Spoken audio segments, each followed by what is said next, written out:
खेतों से आलू निकालने का काम कर रहे हैं। खेतों में बहुत काम है। इतने व्यस्त समय में भी आपने बहुत सुंदर कार्यक्रम किया,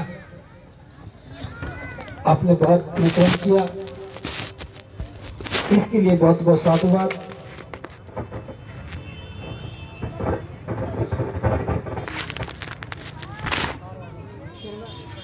मैं हेलो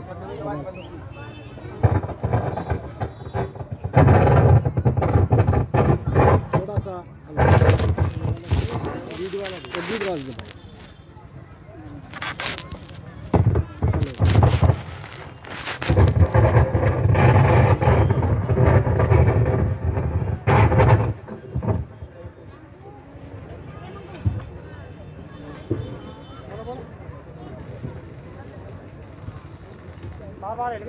चालू हो रही है, चालू होगी, चालू।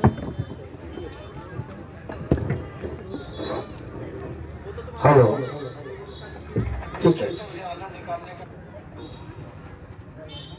जो काम हमें करना था, जिस मकसद के लिए मैं आया, उस काम को करने में थोड़ी तकलीफ हो रही है। मेरा काम धर्म की चर्चा करना था, धर्म देशना देना था, लेकिन मेरे बैठे बैठे मंच ने कई रंग बदले। रंग बदलता है तो मन भी बदलता है, और जब मन बदलता है तो बात को समझाना थोड़ा मुश्किल हो जाता है।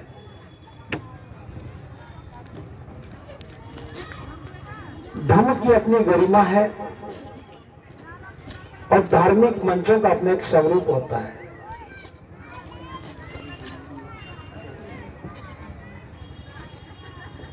बोलने वाले की कोई बात नहीं बोल सकते हैं। ये उपासिका बात कर रही थी, बंद करो इनको। ये मोबाइल बंद कर लो भैया। यद्यपि ये मेरा विषय नहीं था, फिर भी मैं शुरुआत यहीं से कर रहा हूं, क्योंकि हमारी नैतिक जिम्मेदारी है कि उपासक भ्रमित ना हो। यह धर्म की पाठशाला थी और यह सामाजिकता पढ़ाने लगे तो माहौल बिगड़ जाता है। धर्म की पाठशाला में धर्म की चर्चा हो और वातावरण धार्मिक हो तो बातें समझ में आती है। धर्मभूमि का आंदोलन श्रेष्ठ जीवन का आंदोलन है। हम जीवन को श्रेष्ठ बनाने के लिए काम कर रहे हैं और श्रेष्ठ बनाने के कोई मायने हैं। यहां प्रतिस्पर्धा नहीं है, कंपटीशन नहीं है कि मैं कितना बोल सकता हूं, कितना नहीं बोल सकता। एक बात भी समझ में आ जाए और हमारे जीवन में उतर जाए तो जीवन रूपांतरित हो जाए। इसलिए मैं आपसे भी कहना चाहूंगा कि धर्म की पाठशाला में धर्म के ही अध्यापक होने चाहिए। हम महाकारुणिक बुद्ध के अनुयायी हैं। हम सब ने बाबा साहब के माध्यम से बुद्ध को जाना है। पहले हम बाबा साहब के पास गए, जैसा जैसा बाबा साहब ने समझाया वैसा वैसा हमने बुद्ध को देखा। अब जब बुद्ध हमारी समझ में आने लगे तब हम बुद्ध की बात करने लगे। हमें बुद्ध का मार्ग चाहिए या बुद्ध के आगे क्या लगना चाहिए, पीछे क्या लगना चाहिए, ये चाहिए। बुद्ध एक उपलब्धि है, एक उच्चतम पराकाष्ठा। जो व्यक्ति ज्ञान के क्षेत्र में उच्चतम पराकाष्ठा पर पहुंच जाता है और बुद्ध हो जाता है। जो बुद्ध हो गया उसे अपने आगे किसी अलंकार की आवश्यकता नहीं होती। चल रहा है तो बुद्ध के आगे भगवान लगना चाहिए कोई दिक्कत नहीं। या नहीं लगना चाहिए, ये विद्वान लोगों का विषय हो सकता है। कम से कम धर्म का विषय नहीं है। फिर बाबा साहब ने हमें विश्व का सर्वश्रेष्ठ धर्म ग्रंथ दिया, जिसका नाम लिखा द बुद्धा एंड हिज धम्मा। अगर बाबा साहब भगवान बुद्ध लिख करके जाते तो हमें भी समझने में दिक्कत ना होती। उस सारे पुस्तक में कहीं पर भी बाबा साहब ने भगवान लिखा हो तो मैं गुनाहगार कहलाऊंगा झूठी बात कहने का। बाबा साहब ने कहीं पर भी बुद्ध के आगे भगवान नहीं लिखा। ये अंग्रेजी की अपनी एक मजबूरी है। जो विशेष चीजें हैं, विशेष बातें हैं, विशेष महत्व की चीजें हैं, उनके आगे आर्टिकल के रूप में दा शब्द लगता है। इसलिए दा ही शब्द लगाया। तो मैं तमाम धर्मभूमि के अनुयायियों से कहना चाहूंगा कि इस विवाद में ना फंसे कि 2 लोगों के आगे भगवान लगा है, 4 के आगे लगा है, 40 के आगे लगे, बस बुद्ध के आगे ना लगे। हमें बुद्ध से प्रेम है, हमें बुद्ध चाहिए, उसके आगे भगवान लगे या ना लगे, बुद्ध की महत्ता पर कोई फर्क नहीं पड़ता। दूसरी बात, धर्म और मिशन अलग अलग नहीं है। मिशन उस मकसद पर काम करने का नाम है और धर्म समझ में आने के बाद आचरण में उतारने का काम है। हमने दूसरों को पढ़ाने का काम ही मिशन मान लिया और काम पूरा हो गया। एक बात से मैं और आपको आगाह करना चाहता हूं। बाबा साहब ने कहा जो रूढ़िवादी व्यवस्था है, जो धार्मिक असमानता की व्यवस्था है, जो इस देश की जातिवादी व्यवस्था की पहचान है, बुद्ध की शरण में आने से पहले हमें उन सारी पहचानों को नष्ट करना होगा। हम छोटे हैं या बड़े हैं, हमारे साथ नफरत की जानी चाहिए या प्रेम करना चाहिए, हमारे साथ कैसा भेदभाव, कैसा व्यवहार होना चाहिए, ये कौन तय करता है? ये हमारी पहचान तय करती है। हमारे नाम के पीछे लगे हुए शब्द पहचान बताते हैं कि हम किस जाति से, किस वर्ण से, किस गोत्र से हैं। अगर बाबा साहब के अनुयायी होकर के बाबा साहब की शरण में आने के बाद, बौद्ध बनने के बाद भी हम जाति की पहचान को साथ लेकर के चलते हैं तो बहुत बड़ा खतरा है। बौद्ध बनने के बाद भी हम जाति को छोड़ नहीं पाएंगे। हमें मिशन पढ़ाते हुए ये बात समझ में आनी चाहिए कि बुद्ध की शरण में आने के बाद मैं ये नहीं कहता कि नाम के पीछे बौद्ध लगाओ, लेकिन ये जरूर कहूंगा ऐसा शब्द मत लगाओ जो किसी दूसरी संस्कृति सभ्यता का प्रतीक हो। हमारे नाम बौद्ध सभ्यता के होने चाहिए, हमारी पहचान बौद्ध सभ्यता की होनी चाहिए। जब तक हमारे नाम बौद्ध सभ्यता के नहीं होंगे, मैं नहीं समझता कि हमारा काम भी सुंदर हो सकता है।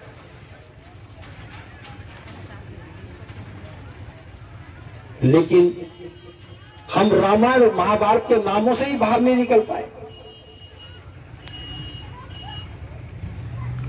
क्या रामायण का कोई भी पात्र हमारा आदर्श हो सकता है? जब रामायण का कोई पात्र हमारा आदर्श नहीं है तो उस आदर्श के नाम अपने पीछे लगा लेने से क्या मिशन का काम हो सकता है? मैं सब ये बात इसलिए कह रहा हूं क्योंकि जिस मंच पर हम बैठे हैं उस मंच पर ऐसी बातें कही जाए तो उचित नहीं लगता है। मिशन पढ़ाने के लिए जरूरी है पहले हम खुद उसे आचरण में उतार लें। हमें अपनी बौद्ध सभ्यता के नाम चाहिए और बौद्ध बनने के बाद जाति और जाति की पहचान बिल्कुल नष्ट होनी चाहिए और यहां तक कि पुरानी व्यवस्था के प्रतीक भी नष्ट होने चाहिए। तब हमें बाबा साहब ठीक से समझ में आते हैं। येवला की घोषणा के बाद बाबा साहब ने मुंबई में जो महापरिषद की थी उसमें साफ लिखा है कि जब तक तुम अपने नाम नहीं बदलोगे, नाम के पीछे लगी हुई जाति की पहचान को नहीं बदलोगे, तब तक बुद्ध की शरण में जाने का कोई अर्थ नहीं है। तो ये दो चीजें मैंने आपको करेक्ट की हैं। तीसरी बात, मैं ये बात ना करो प्लीज, नहीं अभी बात करो मत ना, मैं आपके लिए तो आया हूं, अब सामने आ जाओ, बाकी कोई काम ना करें। मैं सिर्फ आपको एक बहुत महत्वपूर्ण संदेश है महाकारुणिक बुद्ध का आपको सुनाने के लिए यहां बैठा हूं। थोड़ा ध्यान से सुनेंगे, समझ में आएगा तो हमारा कल्याण होगा।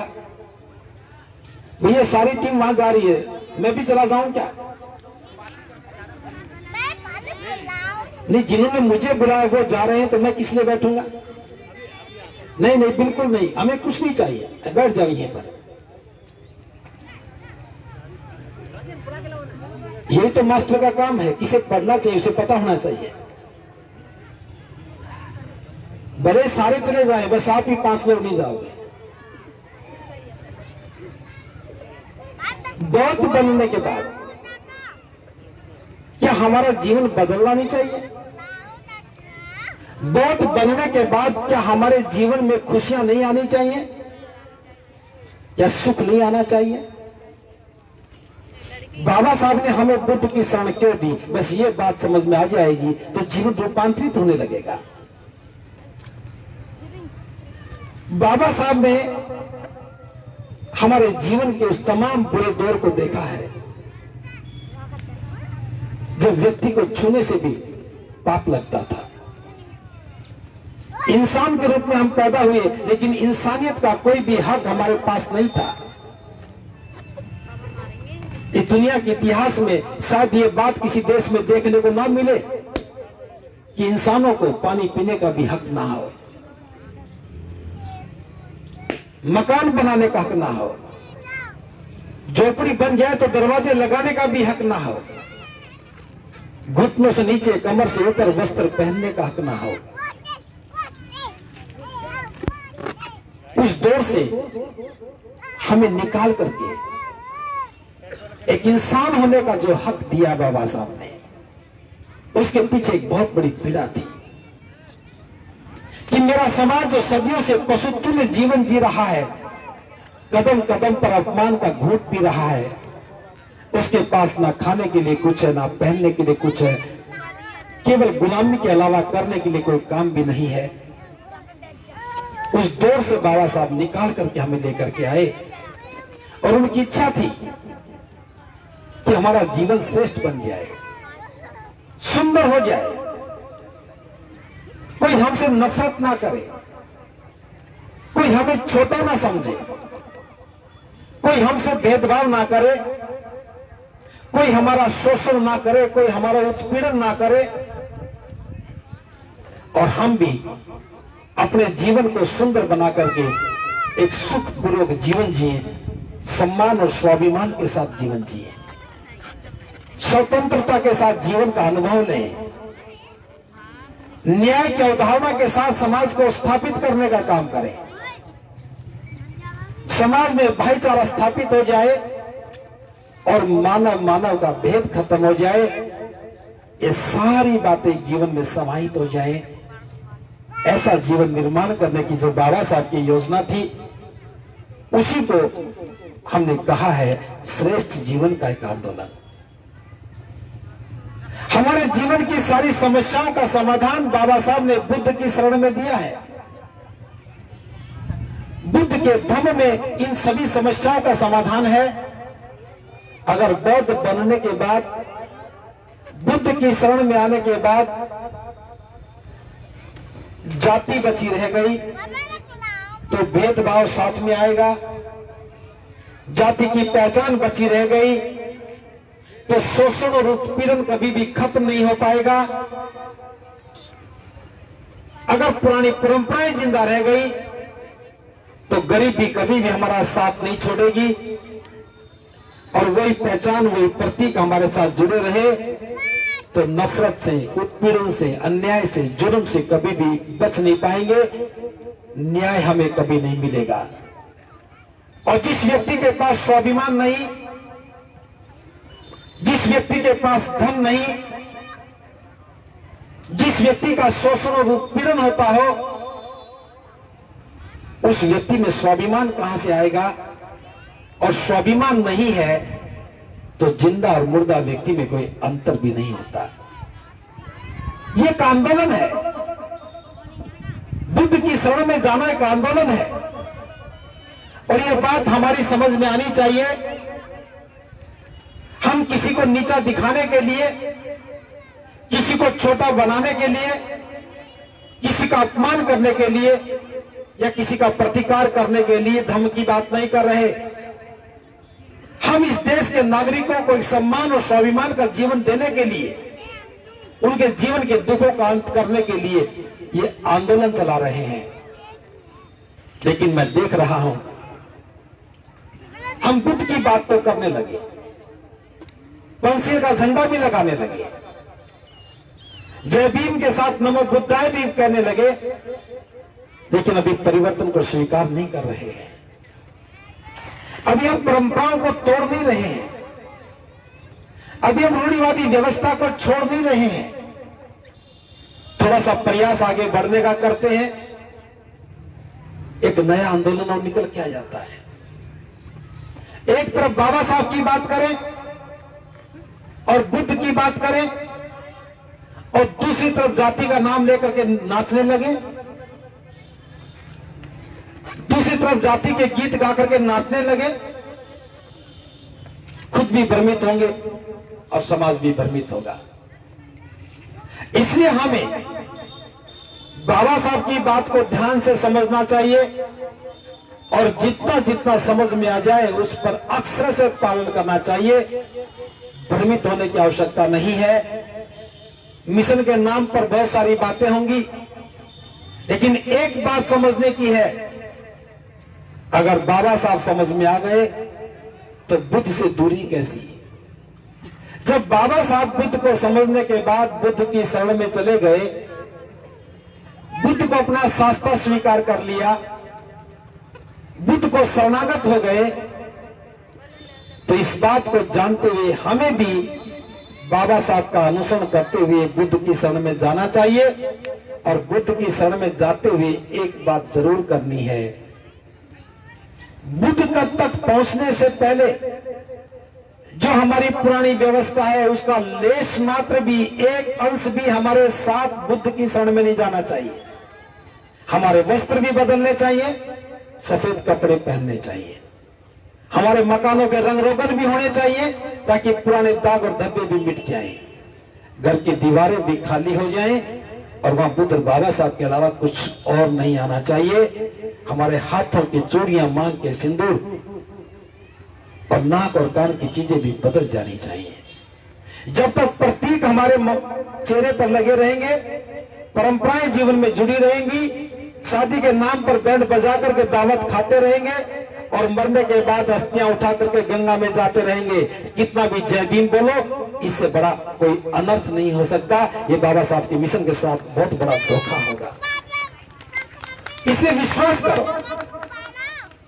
धर्म की जब कोई बात हो तो भिक्षु की बात को मानो, धर्म की बात कोई भिक्षु कहता है तो उसको मानो, लेकिन भिक्षु को भी जानो कि वो भिक्षु कौन है। आज नकली असली का भी दौर है, कुछ नकली भी बने हैं, कुछ बना भी रहे हैं और कुछ बिना बने भी झूठा प्रचार कर रहे हैं।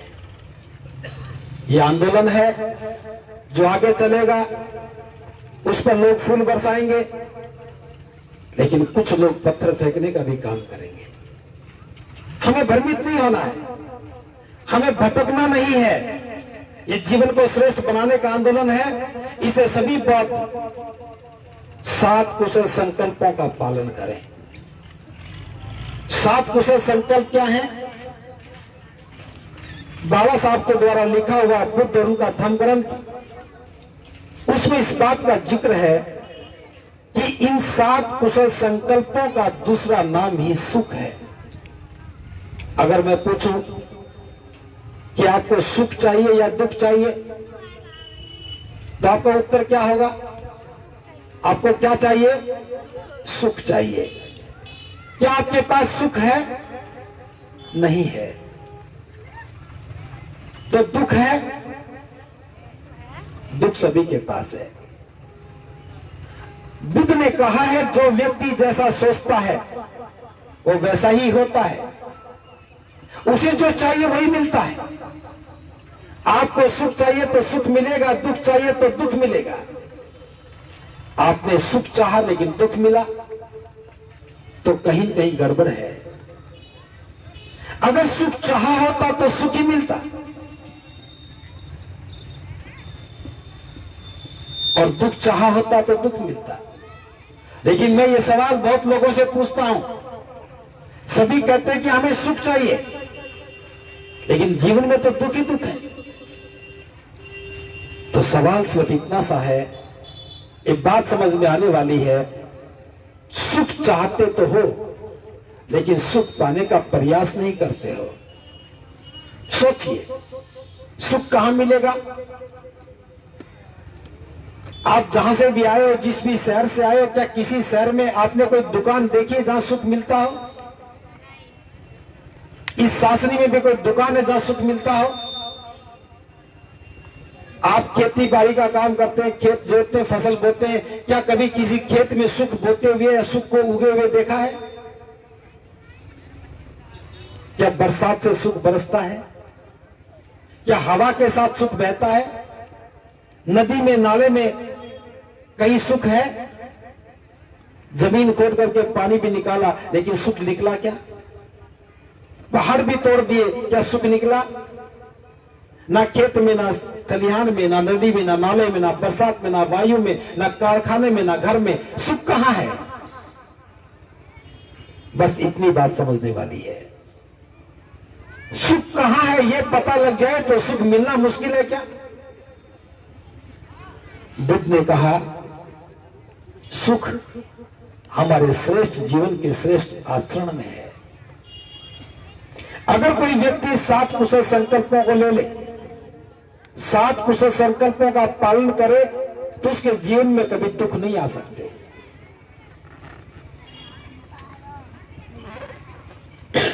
बस इन्हीं 7 बातों पर चर्चा करूंगा।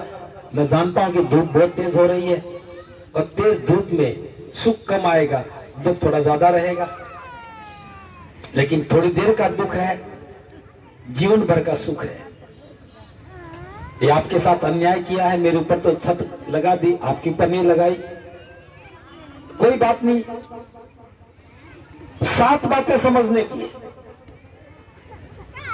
पहला संकल्प होना चाहिए हम सब लोगों का, जो बुद्ध की शरण में आ गए। पहला संकल्प है कि मैं जीवन पर्यंत अपने माता पिता की सेवा करता रहूं। ये मेरा पहला संकल्प होना चाहिए। हम सब लोगों को ये बात ठीक से समझ में आनी चाहिए कि हमें जीवन पर्यंत, जब तक हमारे माता पिता जीवित हैं, हमें उनकी सेवा करनी चाहिए, उनकी सुख सुविधाओं का ख्याल करना चाहिए।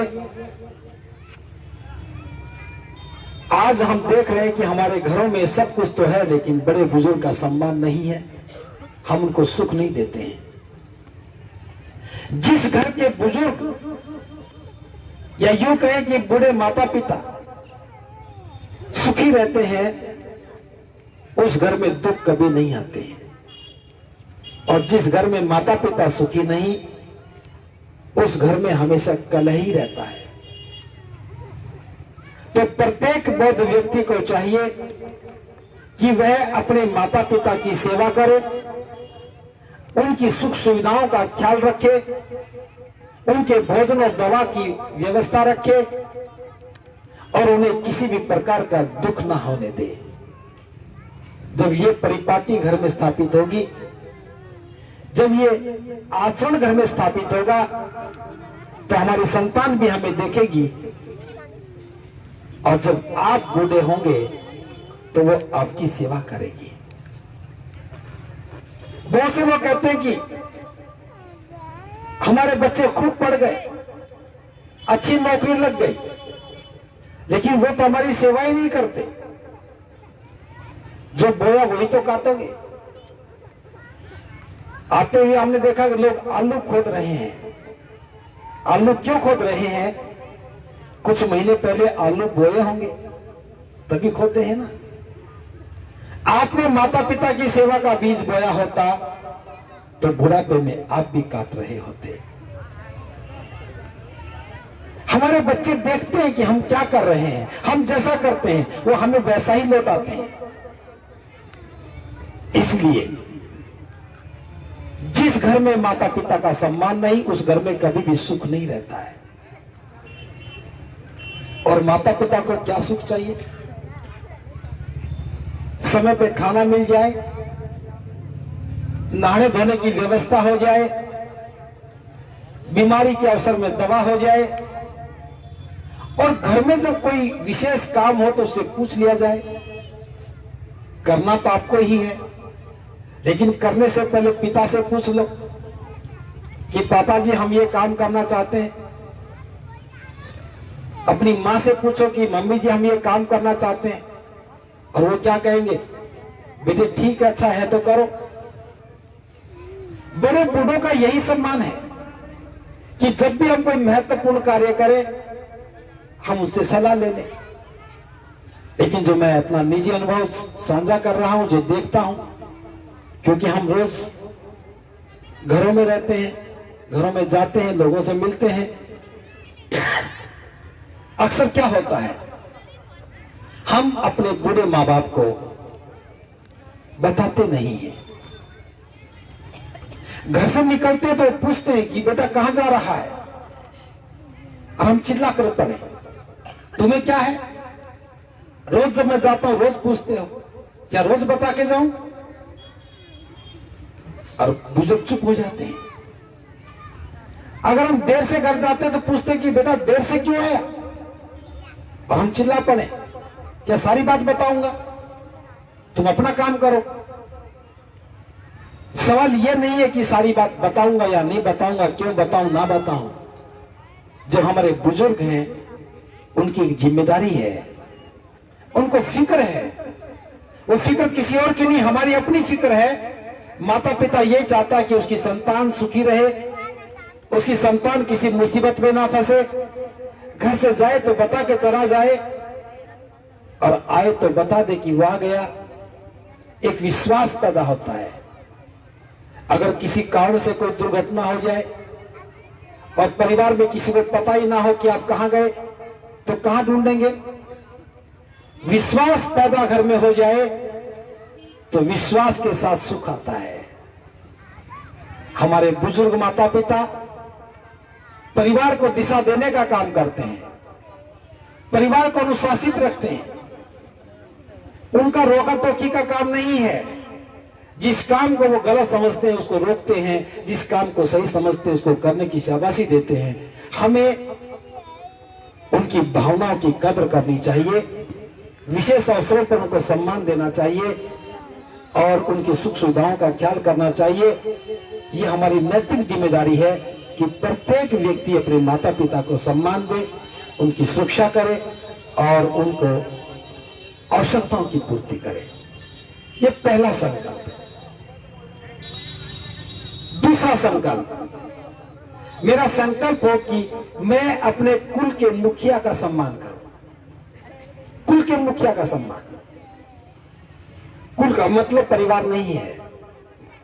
कुल का मतलब है कि दादा परदादा, उनके दादा परदादा, जो एक पूरा खानदान हो गया।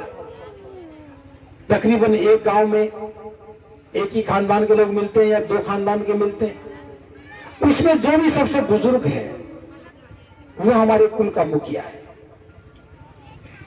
जो हमारे मोहल्ले बस्ती में जो सबसे बुजुर्ग है वो हमारे कुल का मुखिया है। हमें कुल का मुखिया का सम्मान करना चाहिए। जो कुल है एक सामाजिक व्यवस्था है। जो सबसे बुजुर्ग है वो सबसे जिम्मेदार है। हमें महत्वपूर्ण जो निर्णय लेते समय उनसे सलाह लेनी चाहिए।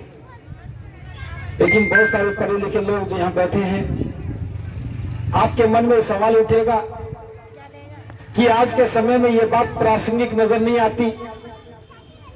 जो मुखिया हम कहते हैं, जो गांव में सबसे बुजुर्ग है, जिसकी उम्र 80 साल हो गई, 90 साल हो गई, वही सबसे बुजुर्ग होगा। वो तो अनपढ़ मिलेगा, वो तो अनपढ़ है। हम तो डॉक्टर हैं, इंजीनियर हैं, हम तो नौकरी भी करते हैं, बहुत ज्यादा पढ़े लिखे हैं। फिर भला वो हमें क्या सलाह देंगे? ये सवाल बहुत से लोगों ने मुझसे पूछा। हो सकता है कि आपके मन में भी ये बात पैदा हो रही हो। मैं बताना चाहता हूं, आपके पास जो योग्यता है वो शैक्षिक योग्यता है। आपने इतिहास पढ़ा तो इतिहास की योग्यता है, आपने विज्ञान पढ़ा तो विज्ञान की जानकारी है, आपने सामाजिक या राजनीतिक शास्त्र पढ़ा तो उसकी जानकारी है, आप डॉक्टर बने तो मेडिकल साइंस की जानकारी है, इंजीनियर बने तो इंजीनियरिंग की जानकारी है। लेकिन वो जानकारी तो मात्र आजीविका के साधन है। वो जानकारी तो केवल आजीविका के साधन मात्र हैं। आप डॉक्टर बने हैं तो बीमारी का इलाज करके पैसे कमा सकते हैं, लेकिन जरूरी नहीं कि डॉक्टर बनने के बाद जीवन भी अच्छा बना सके। इंजीनियर बनने के बाद आप अपनी जिम्मेदारी कुछ क्षेत्र में निभा सकते हैं, लेकिन यह आवश्यक नहीं कि इंजीनियर बनने के बाद जीवन को सुंदर बना सके। जो सबसे बुजुर्ग व्यक्ति है उसके पास जीवन का अनुभव है, और वो अनुभव बाजार में नहीं मिलता। आपको बाजार में डॉक्टर मिलेंगे, बीमार हो आपको डॉक्टर बनने की आवश्यकता नहीं है। बाजार में जाइए, अच्छा सा डॉक्टर देखिए, फीस दीजिए, इलाज करवाइए। आपको अच्छा इंजीनियर चाहिए, अच्छा वेतन दीजिए, अच्छा इंजीनियर मिलेगा। आपको अच्छा अध्यापक चाहिए, पैसे दो, अच्छा अध्यापक मिलेगा। आप अच्छा वकील चाहते हो तो पैसे दो, अच्छा वकील मिलेगा। लेकिन जीवन को अच्छा चाहते हो तो ऐसा कोई सामान बता दो जो पैसा देकर के ले आओ और जीवन सुंदर हो जाए।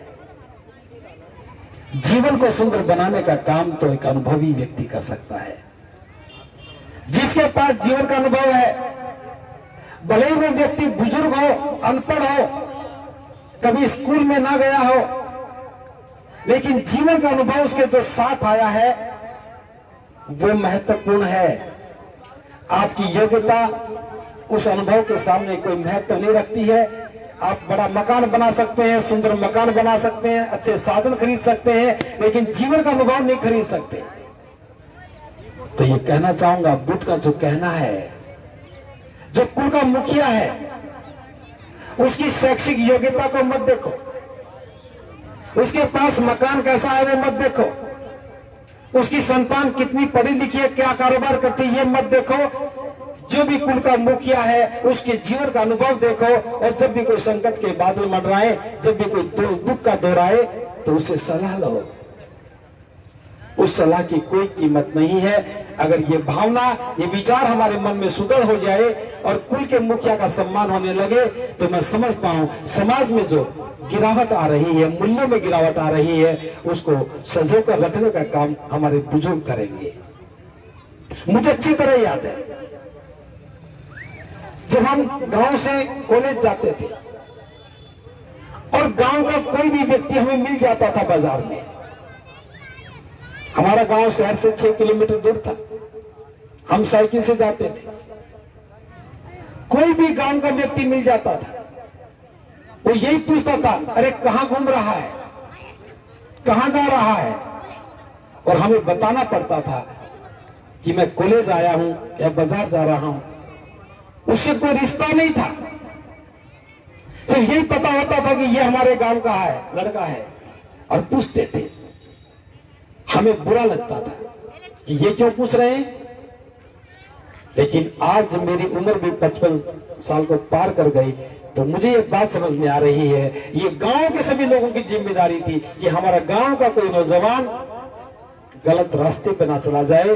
हमारे गांव का कोई व्यक्ति घूम रहा है तो हमें पता होना चाहिए उसका मकसद क्या है, और यही एक मजबूती थी जो सामाजिक परंपराओं के नाम पर समाज को जोड़ने का काम करती थी। आज पड़ोसी भी देख लेता तो पूछता नहीं है, पड़ोसी की बात तो छोड़िए, सगा भाई भी देख ले, चाचा ताऊ भी देख ले, तो भी हम बताने की जरूरत नहीं करते हैं, क्योंकि बुद्ध से दूर हो गए। बुद्ध से दूर हो गए तो सामाजिकता नष्ट हो गई, बुद्ध से दूर हो गए तो सामाजिक मूल्य नष्ट हो गए, और सामाजिक मूल्य में जो पतन हुआ है उसकी वजह से जीवन में दुख आया है। पहले हम पड़ोसी के हवाले घर छोड़ देते थे, आज ताले पर ज्यादा भरोसा करते हैं, पड़ोसी पर कम करते हैं। ताले पर ज्यादा भरोसा करते हैं, पड़ोसी पर कम करते हैं। ये मूल्यों की गिरावट का ही तो विषय है। इसलिए दूसरा जो संकल्प है बहुत महत्वपूर्ण है कि हमें अपने कुल के मुखिया का सम्मान करना चाहिए। जिस समाज में यह अवधारणा स्थापित हो जाती है वो समाज सामाजिक रूप से सुदृढ़ हो जाता है। उस समाज के सामाजिक मूल्य एक धरोहर के रूप में अगली पीढ़ी को जाते हैं। तो इन दो संकल्पों के पीछे यही था कि हम अपने जो जीवन के महत्वपूर्ण मूल्य हैं अगली पीढ़ी को हम दे करके जाएं। और तीसरा संकल्प है मेरी वाणी मधुर हो। मधुर का मतलब मीठे से नहीं है, सबकी अपनी वाणी है। किसी की मोटी आवाज है, किसी की पतली है, किसी की मीठी है, किसी की कर्कश आवाज है, वो एक गुण है जीवन का, व्यक्ति का। लेकिन मधुर वाणी का मतलब है हम कटु ना बोले, हम किसी को कठोर ना बोले, हम किसी का अपमान ना करें, हम किसी को अपशब्द ना बोले, गाली ना दें, हम किसी की चुगली निंदा ना करें, ऊंची आवाज में बात ना करें, विनम्रता के साथ बात करें। जिस व्यक्ति की वाणी मधुर होती है वो सबको अच्छी लगती है। जिस घर में ऊंची आवाज के साथ बात करने लगते हैं उस घर में लोग धीमी आवाज को सुनते भी नहीं है। जिस घर में ऊंची आवाज के साथ बात करने लगते हैं उस घर में छोटी बातों की परवाह भी नहीं करते। और हमारी वाणी हमारे संबंधों का पहला पायदान है। कोई व्यक्ति आपसे मिलने के लिए आया और आपने किन शब्दों से बात शुरू की, वहीं से आपके संबंध बनने शुरू होते हैं। अगर आपने कटुता से बात बोला तो संबंध कटुता के हो जाएंगे, और मधुरता से बोला तो संबंध मधुरता के हो जाएंगे। जैसे आप शब्द बोलेंगे वैसे ही संबंध बनेंगे। इसलिए प्रत्येक बौद्ध व्यक्ति को चाहिए कि वो कटुता से ना बोले, मधुरता से बोले, और मधुरता के साथ ही जब हम बोलने लगेंगे तो हमारा व्यवहार और स्वभाव सुंदर हो जाएगा। आप कटुता के साथ बोलने लगेंगे तो व्यवहार भी कटुता का होगा। आप किसी को गाली देकर बात करेंगे तो आपका स्वभाव भी गाली वाला होगा। आप किसी की चुगली निंदा करेंगे तो आपका स्वभाव भी चुगलखोर का होगा। ये वाणी के दोष हैं। जिसकी वाणी में इतने सारे दोष हो जाएं, जो चिल्ला के बात करे, बात कहते कहते रोने लग जाए, झूठी गवाही देने लग जाए, झूठे आरोप लगाने लग जाए, झूठी बात को सत्य सिद्ध करने की कोशिश करने लग जाए, ये वाणी के दोष हैं। और जिसमें इतने दोष होते हैं उसके जीवन में सुख लेश मात्र भी नहीं होता। आप किसी को गाली देते हैं तो गाली का सबसे पहला प्रहार किस पर होता है? कोई व्यक्ति किसी को गाली देता है तो सबसे पहले गाली बुरी किसको लगती है? आप अच्छा मन बना करके किसी को गाली नहीं दे सकते। क्या कोई हंसते हुए खुश होकर के किसी को गाली दे सकता है? कोई भी व्यक्ति खुश होकर के गाली नहीं दे सकता। और खुश होकर गाली देंगे, वो गाली भी नहीं होती। गाली अगले को बुरी लगनी चाहिए। जब अगले को बुरी नहीं लगी तो गाली क्या हुई? आपने कटु शब्द बोले और अगले का मन खराब नहीं हुआ तो कटुता क्या हुई? इसलिए याद रखना, जितने कटुता के शब्द आप बोलेंगे उतना ही कटुता का व्यवहार, कटुता का स्वभाव पहले आपका बनेगा। आपके मन में कटुता आएगी, भरेगी, तब आप किसी को कटु शब्द बोल पाएंगे। तो जो व्यक्ति दूसरे को कटु शब्द बोलता है वो कभी भी सुखी नहीं रह सकता। जो दूसरे की चुगलियां करता है वो कभी सुखी नहीं रह सकता। जो अपनी गलत बात को सिद्ध करने के लिए, सच सिद्ध करने के लिए दूसरों को गलत करने लगता है वो कभी सुखी नहीं रहता। और जो खुद सुखी नहीं रहता उसके जीवन में सुख की कामना कहां से होगी? तो तीसरा संकल्प है कि हमारी वाणी सुंदर हो, मधुर हो, कटुता बिल्कुल भी ना हो, क्योंकि हमारी वाणी हमारे व्यक्तित्व का आईना है। जैसा हम बोलेंगे वैसा हम बनेंगे। जो सोचेंगे वही शब्द बनेंगे, जो शब्द बनेंगे वही हमारा व्यक्तित्व होगा, वही बोलेंगे। इसलिए मन को निर्मल रखते हुए वाणी को सुंदर बनाओ, जीवन में सुखी सुख होगा। अगर कटुता के साथ बोलोगे तो दुखी दुख होगा। एक छोटा सा उदाहरण देकर समझा रहा हूं। दो व्यक्ति जब लड़ते हैं, ध्यान से सुनना, दो व्यक्ति जब लड़ते हैं बहुत पास पास खड़े हैं, बोलते कितना ऊंचा है? 2 फीट के फासले पर खड़े हैं, 4 फीट के फासले पर खड़े हैं, चिल्ला करके बोलेंगे। यहां व्यक्ति खड़ा है और आधा किलोमीटर दूर भी सुनता है, सारा मोहल्ला इकट्ठा हो जाता है और सामने वाला भी उत्तर उससे ज्यादा ऊंची आवाज में देता है। गाली देने वाला, लड़ने वाला ऊंची आवाज में क्यों बोलता है? सोचिए, वो ऊंची आवाज में इसलिए बोलता है कि सामने वाला उसे लेना ही नहीं चाहता। आप गाली देना चाहते हैं, सामने वाला लेना नहीं चाहता, इसलिए आप पूरी ताकत लगाते हैं कि गाली अंदर चली ही जाए। और अंदर चली जाती है तो वो भी सोचता है कि मेरे पास तो आई गई, अब मैं भी लौटा दूं। लेना आप भी नहीं चाहते तो वो भी उतनी ऊंची आवाज में बोलता है। और दो व्यक्ति आपस में गाली लेने देने का काम करते हैं और पूरा मोहल्ला गालियों का आनंद लेता है ना। एक व्यक्ति दूसरे को गाली दे रहा है और स्वाद सारा मोहल्ला ले रहा है। गालियां जो हैं वो मुफ्त में मिलती हैं और ये दुखी देती है। दूसरी बात, कभी आपने दो प्रेमियों को देखा है? प्रेमी का मतलब कोई भी हो सकता है। दो व्यक्तियों में आपस में प्रेम हो, मित्र हो, माता और पुत्र भी हो, पति पत्नी भी हो, कोई भी प्रेमी हो। कभी दो प्रेमियों को चिल्लाकर बात करते देखा है? वो तो बात भी तो ऐसे करेंगे कि होठ हिलेंगे, पता ना लगे पड़ोसी को। और होठ हिलते हैं, सारी बात समझ में आ जाती है। पड़ोसी देखता रहे क्या बोल रहे, कुछ नहीं पता, लेकिन वो समझ जाता है। प्रेम की भाषा ऊंची नहीं चाहते। जब कोई व्यक्ति धीरे बोलता है तो सुनने वाला बहुत सजग होता है, कभी छूट ना जाए, आगे होके सुनेगा। और ऊंची आवाज में बोलोगे तो पीछे हटेगा, कभी आवाज अंदर ना आ जाए। इसलिए याद रखना, आपका जीवन कैसा है आपका पड़ोसी बता सकता है। ये ऊंची आवाज में बात करने वाला है तो दुखी है, और ये मीठी आवाज में बात करने वाला तो सुखी है। जीवन को सुंदर बनाना है तो मधुर आवाज में बात करना शुरू करो। अभी मत बोलो, मुझे बोलने दो, अभी मुझे बोलने दो, दूसरी बात बोलना। ये तीसरा संकल्प है। चौथा संकल्प बहुत महत्वपूर्ण है। मेरा संकल्प हो कि मैं जीवन में ऐसा कोई काम ना करूं जिससे किसी दूसरे का नुकसान हो। कोई भी बौद्ध व्यक्ति इस बात को हमेशा याद रखे कि वो ऐसा कोई काम ना करे जिससे दूसरों का नुकसान हो। भाई मैंने कहा ऐसा कोई काम नहीं है जो इसके अलावा कोई काम है। आप मेरी बात नहीं सुनेंगे तो अगली बार नहीं आऊंगा। आपके लिए आया हूं।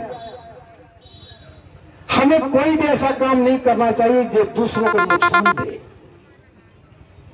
आप कोई काम करते हैं, दूसरे को परेशानी होती है, दुख होता है, तो याद रखना वो दुख उसे हो रहा है, लौट करके आपके पास आएगा। जब आप दूसरे को दुख देने का काम करेंगे तो दुख आपके पास ही लौट करके आएगा। और जब आप अच्छा काम करेंगे, उस अच्छे काम से दूसरों को सुख मिलता है, तो आपके पास सुख ही लौट करके आएगा। आप जिसको जो देते हैं वही लौट के आता है। इसलिए जीवन में कोई ऐसा काम ना करे जो दूसरों को तकलीफ देने वाला है। यह हमारा चौथा संकल्प होना चाहिए। और पांचवा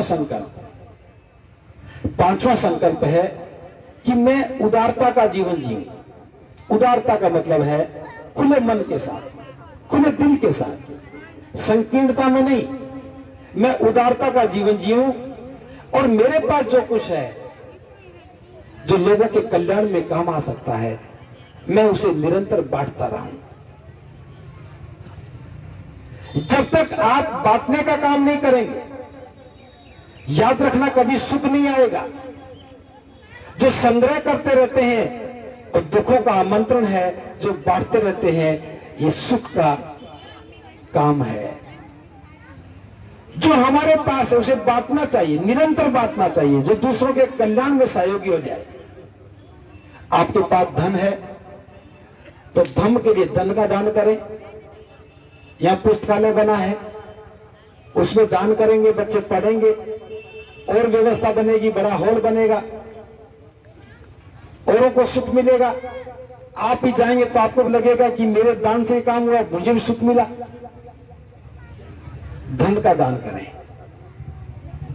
आपके पास भोजन है तो जरूरतमंद लोगों को भोजन का दान करें। आपके पास ज्ञान है, उससे औरों का कल्याण हो सकता है, तो ज्ञान का दान करें, ज्ञान भी बांटिए। आपके पास जो भी कुछ है जो दूसरों के कल्याण में सहयोगी बन सके, उसे निरंतर बांटिए। जितना जितना आप बांटने लगेंगे, उतना उतना समझिए कि आपके बैंक में सुख डिपॉजिट हो रहा है, सुख बढ़ता जाता है। ज्ञान बांटेंगे, लोग सुखी होंगे, लोग सुखी होंगे तो आप सुखी होंगे। आप भोजन बांटेंगे, कोई भूखा नहीं रहेगा तो आप भी खाना खाएंगे तो सुख का अनुभव होगा। आप अनुभव करके देखना, आप घर में खाना खा रहे हो और आपके सामने कोई कुत्ता बैठा है, वो कुछ नहीं कर रहा, वो सिर्फ आपको देख रहा है।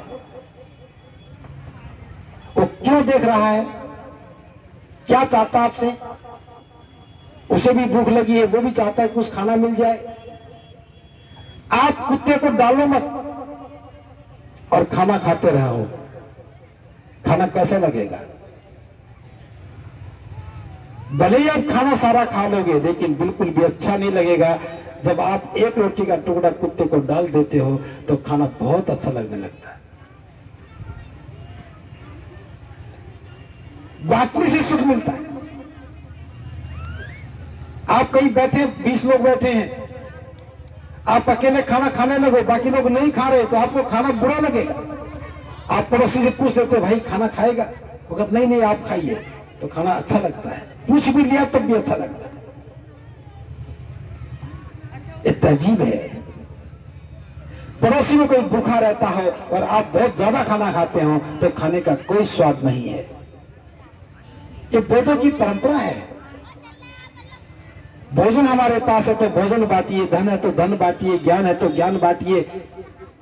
बहुत ज्यादा वस्त्र आपके घर में है, सर्दी में कोई ठिठुर रहा है, आपके अलमारी में बहुत सारे कपड़ों की शोभा बढ़ सकती है, लेकिन वो आनंद नहीं दे सकती। आप अपने कीमती वस्त्र किसी जरूरतमंद को दे के देखिए, आपको बिना पहने भी एहसास होगा कि मेरे को तो ठंड लगती ही नहीं है। उदारता के साथ जीवन जीने का मतलब है सुख का जीवन जीना। दूसरों के कल्याण के लिए दान की पारमिता के साथ काम करने का मतलब है सुख के साथ जीना। यह हमारा 5वां संकल्प होना चाहिए और आप देखेंगे कि आपका जीवन रूपांतरित हो गया। जब दूसरों के कल्याण की भावना मन में आती है तो मन में करुणा का संचार होता है, और जिसके मन में करुणा है वो कभी दुखी नहीं रहता। ये हमारा 5वां संकल्प होना चाहिए। 6वां संकल्प, मेरा संकल्प हो कि मैं इच्छा रहित जीवन जीऊं। इच्छा रहित, आप कहेंगे कि इच्छा रहित जीवन कैसे हो सकता है? बिना इच्छा के व्यक्ति कैसे जिएगा? थोड़ा फर्क है समझने का। बुद्ध ने कहा है कि जो जीवन की व्यवहारिक जरूरतें हैं, हमारे जीवन की जो मूलभूत आवश्यकताएं हैं, उनकी पूर्ति करना प्रत्येक व्यक्ति का दायित्व है, कर्तव्य है। हमें भूख लगती है, खाना चाहिए, पैदा करना पड़ेगा। हमें वस्त्र चाहिए, लेने पड़ेंगे। हमें रहने के लिए मकान चाहिए, बनाना पड़ेगा। बच्चों को पढ़ाना है, धन की व्यवस्था करनी होगी। जो भी जीवन की जरूरतें हैं उन्हें पूरा तो करना है, लेकिन ये जरूरतें हमारी इच्छा के साथ तृष्णा में ना बदल जाएं। आपको आवश्यकता थी मकान बनाने की, आपने एक मकान बना लिया। मकान बनाने के बाद लगा कि मकान तो बन गया, लेकिन पड़ोसी का मकान तो बहुत बड़ा है, मेरा भी वैसा ही होना चाहिए। अब पड़ोसी का जो सामर्थ्य है उसने अपने सामर्थ्य से बनाया, आपका जो सामर्थ्य था आपने अपने सामर्थ्य से बनाया, लेकिन पड़ोसी को देख करके जब अपना मकान छोटा लगने लगा तो दुख आ गया। जब तक वो मकान उतना बड़ा ना बन जाए तो सुख नहीं आएगा। मकान तो बन गया लेकिन सुख नहीं आया। 4-5 साल तक लगे रहे, उतना ही बड़ा मकान बना लिया। मकान तो बना, सोचा अब तो सुख आ ही जाएगा, लेकिन उतने दिनों में वो पड़ोसी भी तो देख रहा था किसी को, उसने 2 मकान बना लिए। अब पता लगा कि मेरे पास तो एक ही बड़ा मकान बना, पड़ोसी के पास 2 मकान है, तो मुझे भी 2 ही चाहिए, क्योंकि बच्चे भी 2 ही हैं, दोनों को एक एक तो चाहिए। अब मकान तो बन गया लेकिन सुख तो नहीं आया। अभी पैदल चलते थे, सोचा कि मोटरसाइकिल ले लूं, सुख आ जाएगा, पड़ोसी बड़ा सुखी है। मोटरसाइकिल ले ली तो सुख आ गया, लेकिन 2 दिन बाद पता लगा कि पड़ोसी तो कार ले आया, वो भी कार वाले को देख के दुखी था। अब तो कार आनी चाहिए, अब कार आने में समय लगा, जब तक दुखी रहे। और जैसे जैसे सामर्थ्य पैदा हुआ, कार ले आए तो पता लगा कि पड़ोसी तो बड़ी कार ले आया। बस बुद्ध यही कहते हैं, जरूरतें तो पूरी करो, लेकिन इच्छाओं के वशीभूत होकर के जीवन मत जियो। हमारी इच्छाएं कब तृष्णा में बदल जाती है, तृष्णा आदमी को भटकाती रहती है, और तृष्णा के पीछे व्यक्ति भागता रहता है। आदमी की इच्छाएं कभी पूरी नहीं होती, जो इच्छाओं के पीछे भागता है वो कभी सुख नहीं पाता है। जरूरतें पूरी करो, उसका आनंद लो। मकान बना लिया तो मकान में सुखपूर्वक रहने का आनंद लो। आपके घर में धन आया तो उस धन से जीवन को सुखी बनाने का काम करो। बच्चे पढ़ रहे हैं तो बच्चों की अच्छी पढ़ाई की व्यवस्था करो। लेकिन सामाजिक प्रतिष्ठा के लिए पड़ोसी की बारात में 200 लोग आए थे, तो मेरे घर में बारात आएगी तो 400 आने चाहिए, तभी पड़ोसी को पता लगेगा कि मैं उससे बड़ा आदमी हूं। उसने शादी उस बैंक्वेट हॉल में की थी, मैं तो इस शहर के सबसे बड़े बैंक्वेट हॉल में शादी करूंगा। उसके घर में दूल्हा 1 घोड़ी पर बैठ करके आया था, मेरे घर में दूल्हा 4 घोड़ी पर बैठ करके आया। एक प्रतिस्पर्धाएं है, यही तो दुख है। इसलिए बुद्ध कहते हैं कि हमारा संकल्प होना चाहिए कि हम इच्छा रहित जीवन जिए। जो हमारे पास साधन है, संसाधन है, जीवन को सुखी बनाने में इस्तेमाल करें, लेकिन इच्छाओं के पीछे ना भागे। अगर ये बात समझ में आ जाए तो जीवन सुखी हो जाए। और 7वां जो संकल्प है और बहुत महत्वपूर्ण है। बुद्ध कहते हैं कि मेरा संकल्प हो कि मुझे कभी क्रोध ना आए। अगर क्रोध आ जाए तो तुरंत क्रोध को दूर भगा दे। आप में से क्रोध किस किस को आता है? अगर हाथ ऊपर करेंगे। अब सुनिए बात ध्यान से, मुझे तो पता है आप सबको क्रोध आता है, फिर भी बता रहा हूं। बुखार आ जाए तो इलाज कौन करता है? डॉक्टर। मकान गिर जाए, नया बनाना तो कौन बनाता है? मिस्त्री बनाता है। आपकी कार या मोटरसाइकिल खराब हो जाए तो ठीक कौन करता है? मैकेनिक कर देता है। भूख लगी है तो खाना बनाना तो कौन बना देता है? और क्रोध आ जाए तो उसका इलाज कौन करेगा? कोई डॉक्टर है, कोई मैकेनिक है, कोई कुक है, कौन इलाज करता है? इस सातवें संकल्प का मतलब है धम्म की शरण में आइए। जो ही धम्म समझ में आ गया, क्रोध से ही दुख आता है, क्रोध से ही हम गाली देते हैं, क्रोध से मारपीट करते हैं और क्रोध से ही संबंध बिगड़ते हैं। जिसके जीवन में जितना ज्यादा क्रोध है वो उतना ही ज्यादा दुखी है, और क्रोधी व्यक्ति खुद भी दुखी रहता है और परिवार को दुखी रखता है। एक छोटा सा उदाहरण देकर समझाता हूं। आप घर के मुखिया हैं, बहुत क्रोध करते हैं। सुबह सुबह आपने अपने बच्चे को डांट दिया, किसी भी काम से डांटा, आपने बच्चे को डांटा है, मारा नहीं। उसके बाद घर का वातावरण कैसा रहता है? सारा दिन उस डांट का प्रभाव रहता है। घर में बच्चे को डांटने के बाद या पत्नी को डांटने के बाद ऑफिस चले